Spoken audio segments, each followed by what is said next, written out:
Hey BookTube, here's day one of the book Buddyathon.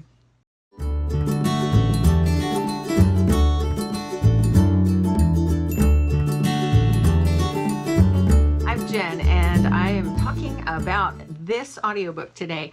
First of all, I don't normally vlog a readathon, but this time I just thought it might be kind of fun to do that. So here it is.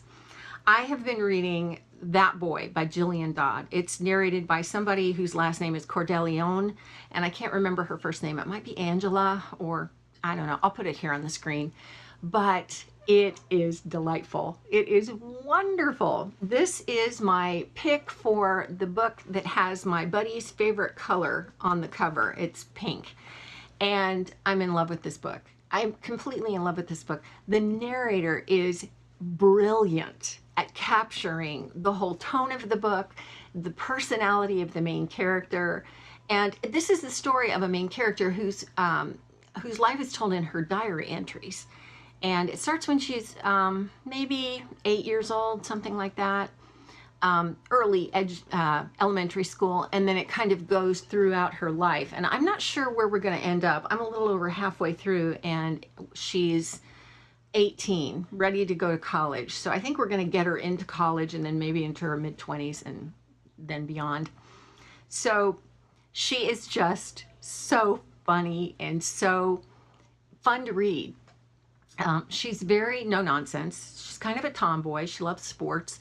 And her parents live next door to their best friends, and their young son is her best friend when the book starts out. His name's Philip. So it's JJ and Philip, and they are best of friends. And then Danny and his parents move in across the street, and that changes the dynamic because Danny says she's a dumb girl and she doesn't know how to play football. And she's like, it makes her cry, and then she's mad that it makes her cry, and her dad says, well, I think you need to tell him that girls can't play football. You know, you just need to go, teach him a lesson. So she does. She goes down and she socks him in the mouth, and he knocks him down and punches him in the stomach, and he's like, maybe you're not a dumb girl. Well, that is the beginning of the friendship between these three characters, and it is wonderful. It's just wonderful. Their parents are all really good people.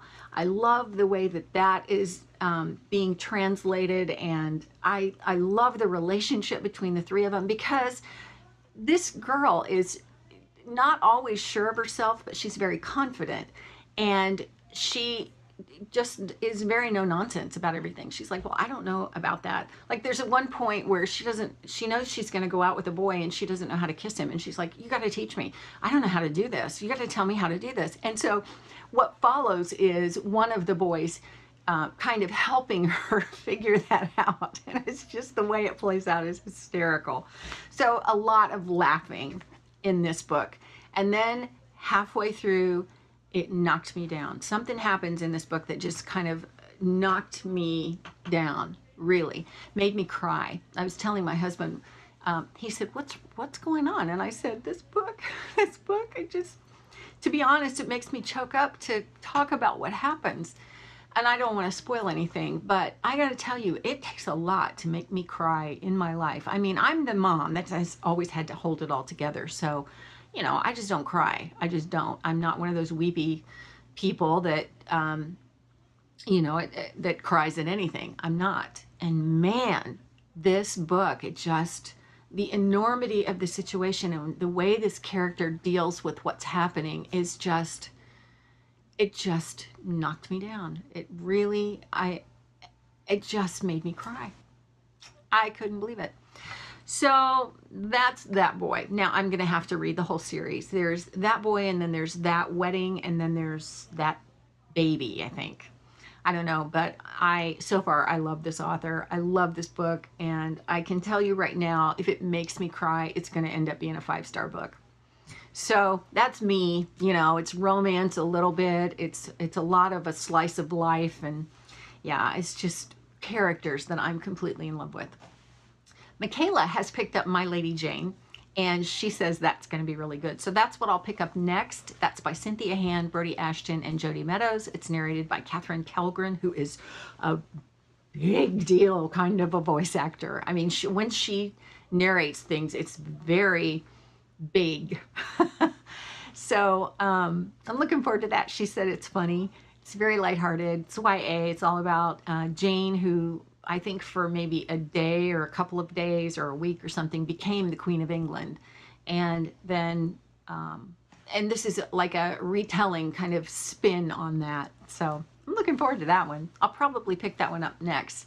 She and I also were reading The Thousandth Floor by Katharine McGee. It's narrated by Phoebe Stroll, and you know, I just couldn't get into it. I got probably 25 to 30% of the way into it, and Michaela got more like 50% in, and we were talking about it and just said, this is not grabbing us. We thought it was going to be really good because it's kind of, you know, it's Gossip Girl and a little bit of a murder mystery and that kind of a feel, Pretty Little Liars, that kind of a feel. And, you know, it was like the book was saying a lot of things, but none of it was really saying anything. I'm not sure exactly how to put that, but it was like they were talking about stuff, but none of it, they weren't really ever saying anything. And the characters were hard to connect to, and the whole world was hard to imagine because it's set in New York City in 2118, I think. It's like 100 years from now. And New York City has been made into this big, tall tower that's like 1,000 floors high. And it's also very wide. So imagining the whole thing, it's a little bit difficult. So we pretty much gave up on it. You know, I don't know that I'm going to DNF it, but I've put it down on audio, and I'm going to pick it back up and maybe skim read the rest of it on my iPad. And Michaela said she was going to quickly skim the rest of hers. So that is day one. I am completely so happy that I'm reading this book because it's just so good. So I will probably finish this later today because it's hard to put down, and I'm listening to it at 1 times the speed, like normal speed. That for me never happens. So I'll probably finish it later this evening, and then I'll pick up My Lady Jane. And I have some driving to do tomorrow, so I'll probably get through that relatively quickly.